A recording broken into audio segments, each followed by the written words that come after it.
Good morning and welcome everybody to the Thinking House. So as Tara said, I'm going to talk to you about our responsible living trend.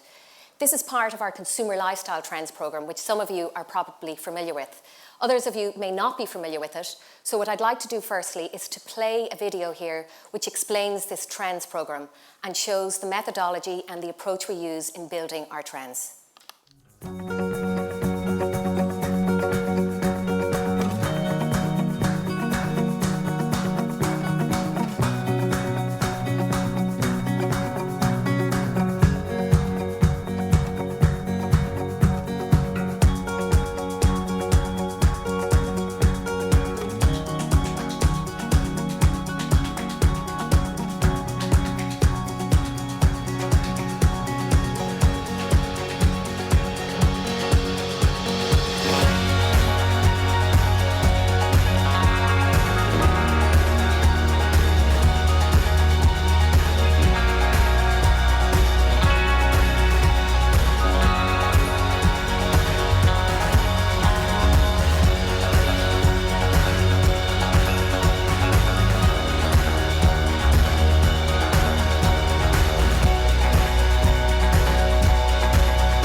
So as you can see, this is a very extensive and robust study. It covers 21 markets. Our quantitative study includes 28,000 people. And that's further supported with culturally connected individuals on the ground who are looking for manifestations of the trends across the world. That's capturing 60 cities across 40 countries. So it's really, really robust. The other thing about our trends is the programme has been running since 2005. So we've really seen the trends change over time.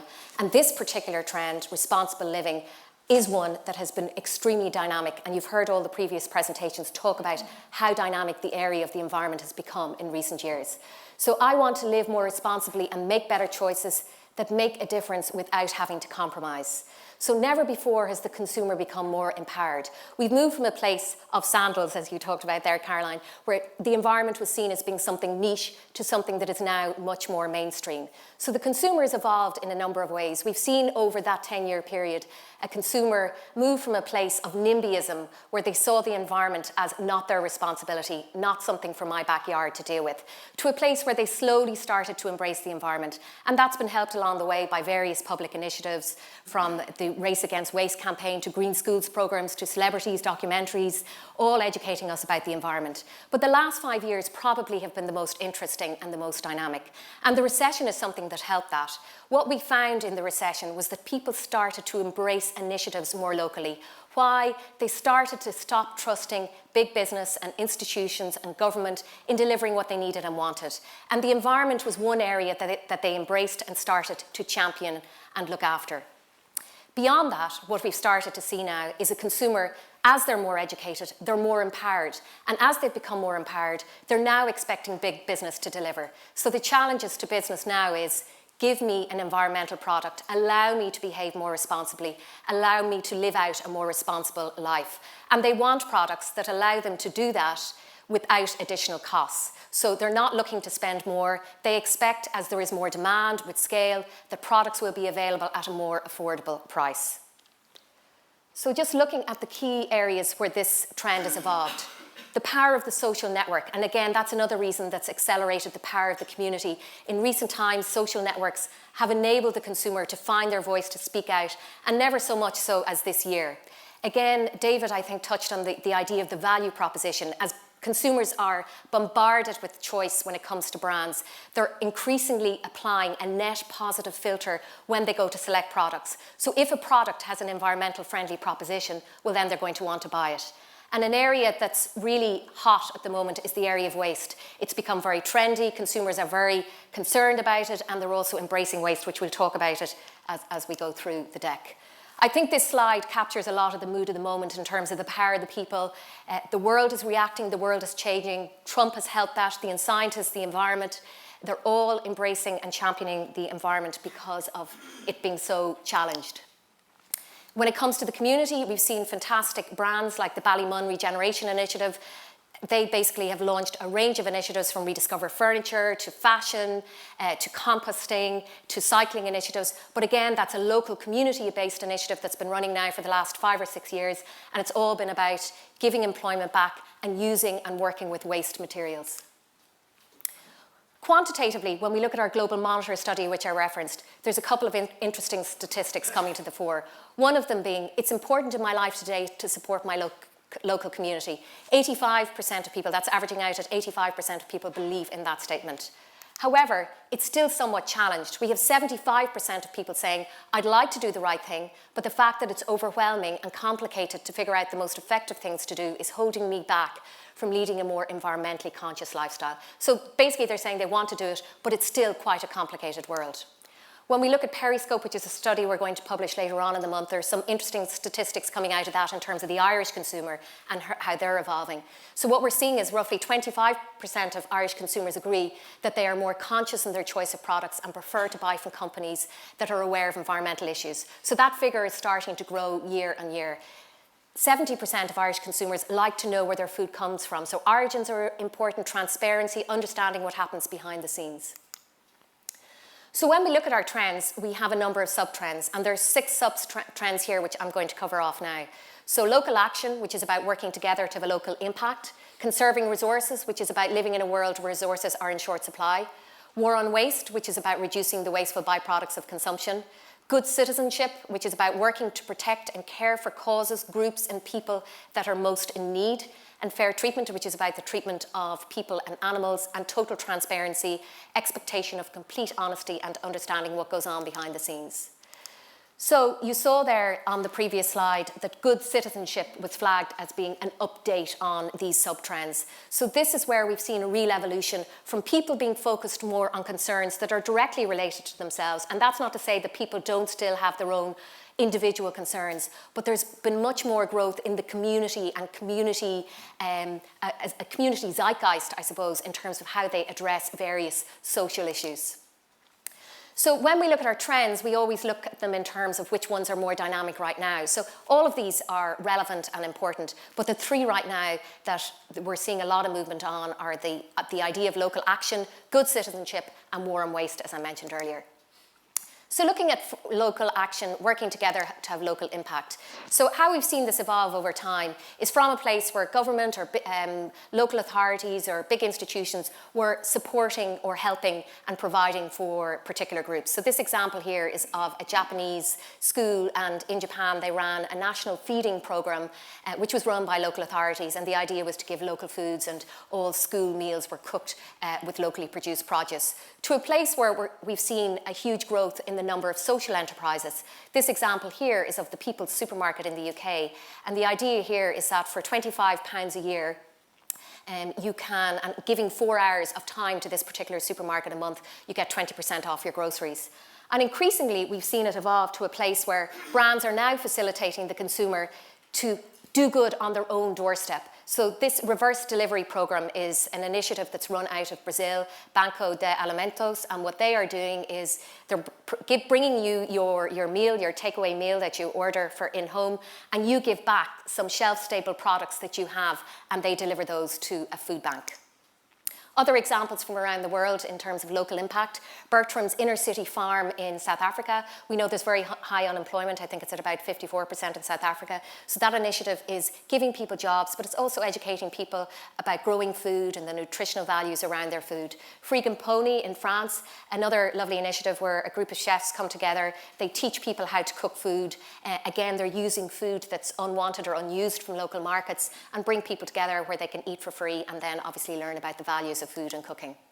Conserving resources. Again, this particular sub-trend is quite interesting because consumers have become much more savvy here. They understand that there's a benefit both to the environment and themselves in terms of a cost, in terms of saving their resources. And we've seen this across categories from cars to fridges, not just food.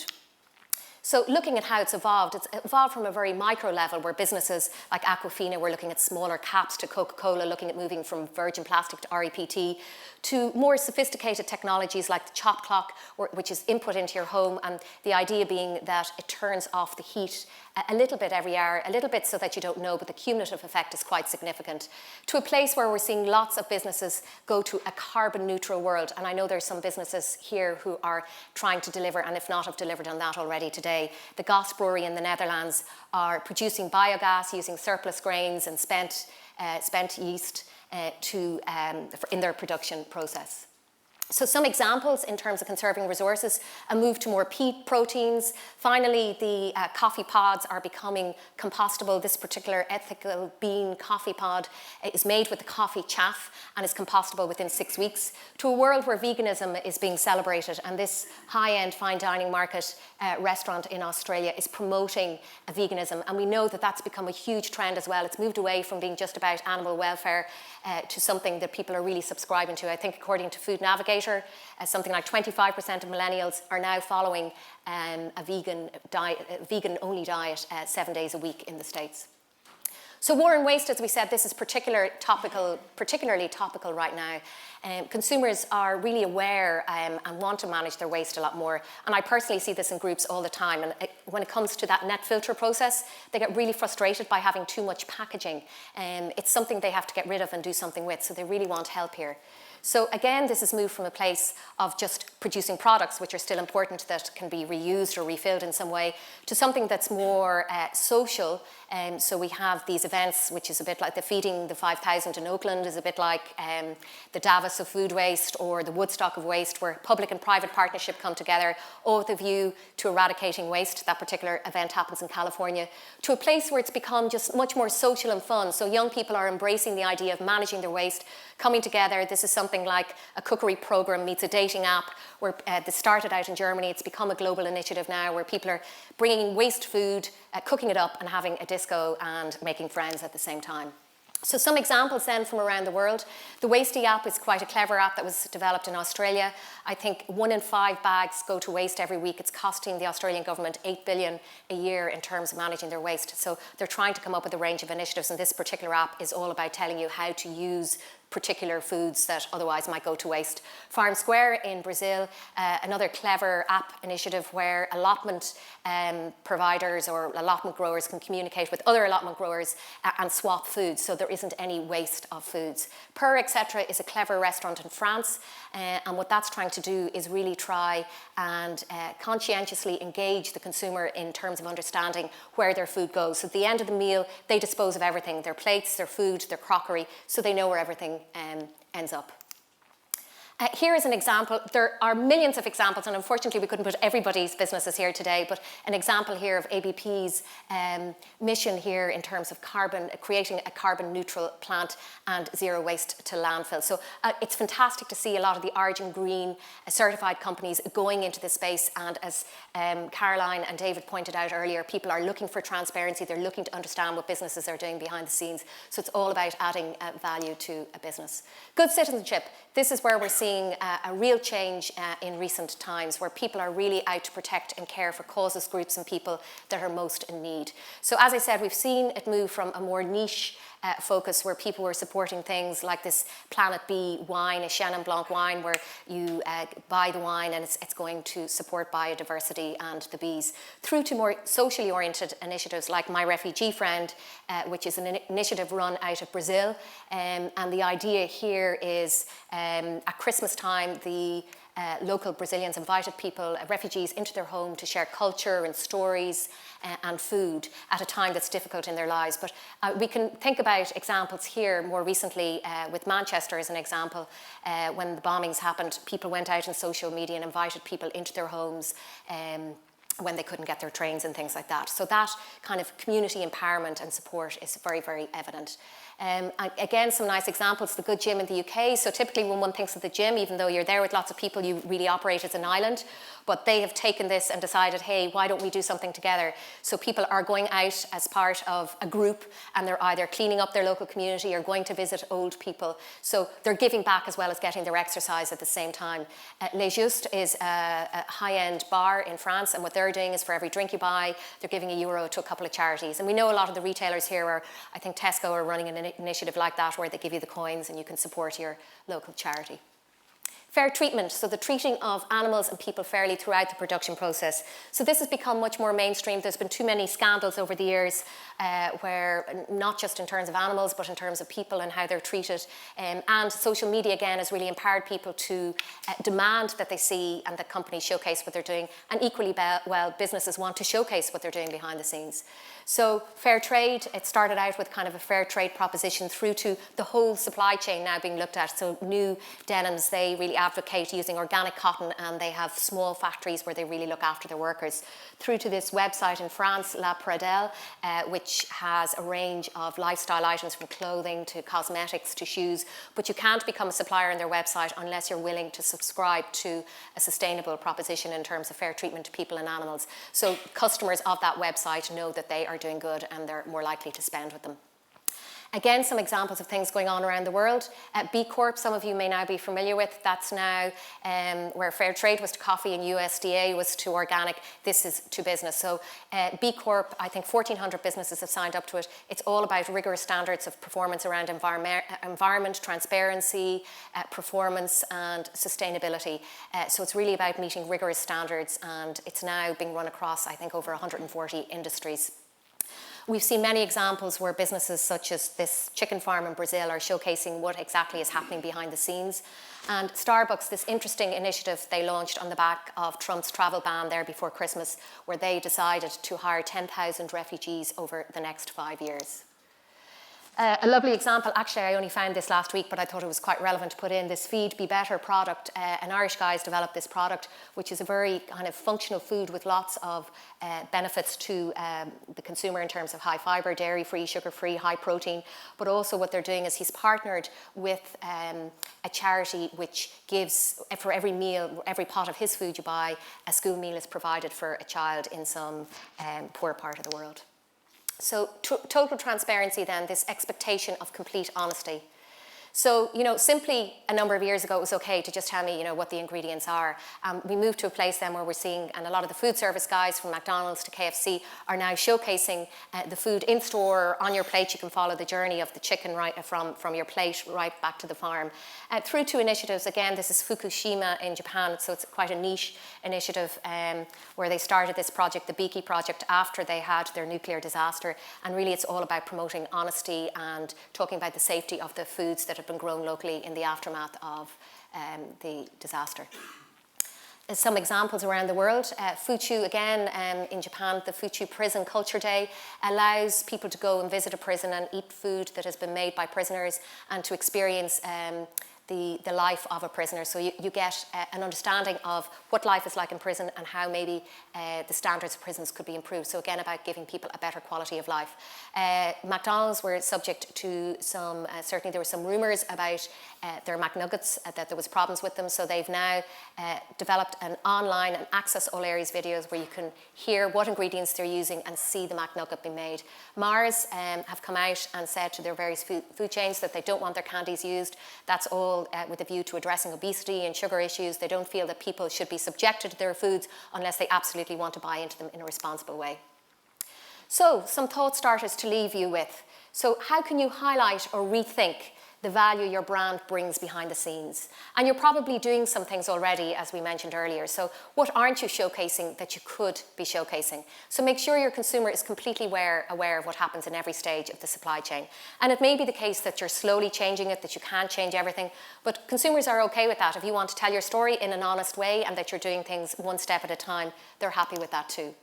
Supporting causes beyond donating money. Is there something even local to where you are that you could tap into that would be absolutely distinctive for your brand and your community? And is there a way of adding an environmental or ethical benefit to your product?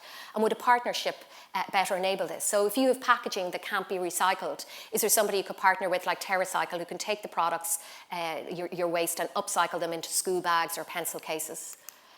So again, can you help each individual consumer live responsibly on a day-to-day basis through changes of product and packaging?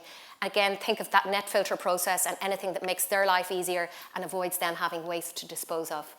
Rethinking your production process to become more sustainable. So what value can you extract from your waste products? As I said, can you upcycle them in any way? Could you partner with people like the Ballymun Regeneration Centre? There's so many initiatives, so many designers, so many people doing interesting things with waste materials that it's worth going out and finding some of those to create something unique for yourselves. Finally, just to finish on some nice things that came across my radar as I was doing this, Adidas recently partnered with the Pearl Foundation, and the Pearl Foundation are all about eliminating plastic waste from the sea. So this runner is 95% made from plastic waste from the ocean. So beautiful runner, they're limited editions, so needless to say, they're flying off the shelves and they're already working with Pearl again to do something else next year. So a lovely way to make noise, a lovely way to get your brand out there, and a really nice idea at the same time. Again, another Origin Green verified company, Silver Hill, going into the world of haute couture with their duck feathers, which otherwise would go to waste or might find their way into another part of the supply chain. But Helen Steele is one of the family there, is making these duck jackets out of feathers. So could you all go into the world of haute couture? What's stopping you? Lastly, to finish on, in the paper last weekend, you might have seen this following Trump's exit from the Paris Agreement. This lovely ad appeared in the Irish Times, which talks about it being time to take your own position on climate change. And I thought that was an appropriate one to finish here today, where you all are taking a position on it, which is fantastic. Thank you.